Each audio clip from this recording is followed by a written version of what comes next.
What's up guys, it's Chachi Power here doing a review. This review is for the GX-24N, the N standing for naked.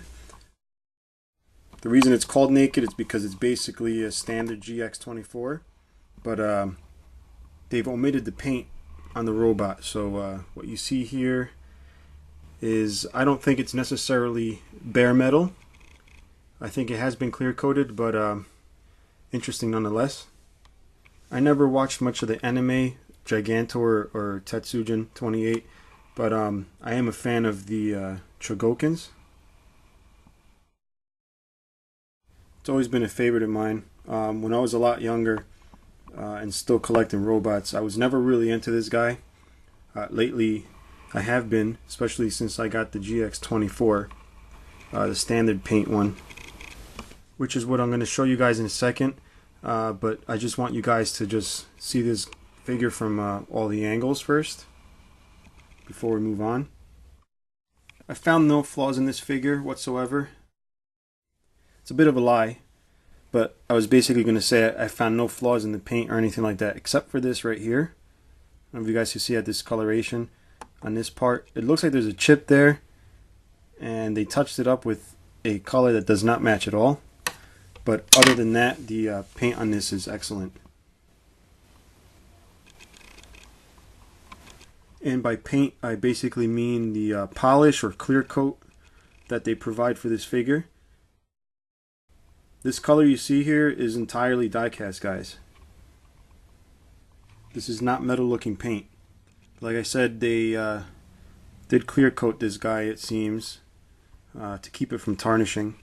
They've gone ahead and painted the control box like a dark goldish bronze color. His belt seems to be like a gunmetal-ish brownish color. The backpack is also that brownish color, just like the control box. Just wanted to show you guys both GX-24 side by side here. The one on the left is the original GX-24, which comes in a dark blue color. Let's take a quick look at him right here. He does have like a slight weathering or shading around all the edges of his body parts. You can see he's a lot more colorful than the other guy. Here you can see the difference in his bracelet colors. Here they are side by side. The same exact figure, I just got them posed differently. I've also got the metallic blue GX-24, which I don't have in this review. It's boxed up and put away. In case you guys aren't familiar with this Tetsujin figure at all, you might want to know the articulation and all that, which I will get into. I'm just not going to use the naked version for that, but I will show you guys the articulation on this guy, since he has been played with already. So basically we're looking at, start at the bottom this time. I always start at the top. He's got the ankle movement, like so. He's got the toes that bend up. Knees, they're ratchety. It's a soft ratchet.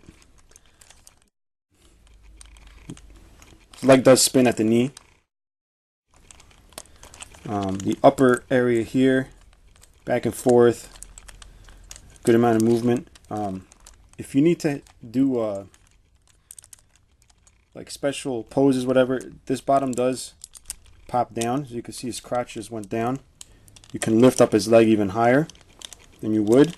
The only thing is this piece here is visible.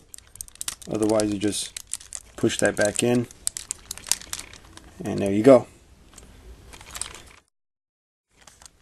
The waist moves, really it's just to be able to remove this to get to the battery, but it is a waist movement. It's got rotating fists. By the way guys, both these figures come with alternate hands, the open hands, and then there's like the one grabby looking hand. Here's the articulation of the arm, elbow. It's got this little neat panel there that allows it to do this. Arms do rotate up. A nice ratchet there. The head does not move at all. One feature that was omitted from, actually there's a couple of things omitted from the naked version, and that is the light up eyes when you put the control box up to the chest. As far as I know, this figure does not have it. This also does not come with the figures, but there's a little notice in Japanese that I'm sure says this version does not include those pieces. So there's no Shotaro. And really guys, I don't miss that on this figure. This is definitely a display piece. It's been limited to 500 pieces. If you're a Tetsujin fan or Chogokin fan, I wouldn't pass this up. I mean, this is like one of the only robots you can actually see the metal it's made out of. So that's a definite plus. And if you want the light up eyes feature, you could save some money and buy the normal one. I would actually suggest getting both. Having one normal one to have all the accessories and the light up feature, and then just having this guy just to really just take all the attention away from all your other robots in display. This figure does come in a special Tamasii Nations box. Plain simple box, no crazy graphics up front, nothing really on the back. When I first heard of this figure and I heard there was only 500, I immediately assumed that he was sold out and it was basically going to be impossible to get him. But it wasn't impossible to get him. First place I checked was eBay, but as we all can assume, the prices were way too high. So I pretty much gave up on that. But I'm a member of robotjapan.com, which is an awesome forum if you're into robots, guys, so check that out. I found a post for a store called Robots Inc. And I checked the site out. I jumped on that and was able to get them at a really good price. You don't even need to be a Tetsujin fan. You just have to be a robot lover in general. This is a welcome addition to any collection. Anyways, I think I've blabbed enough. We've come to the end of the review. I'll be back soon with more.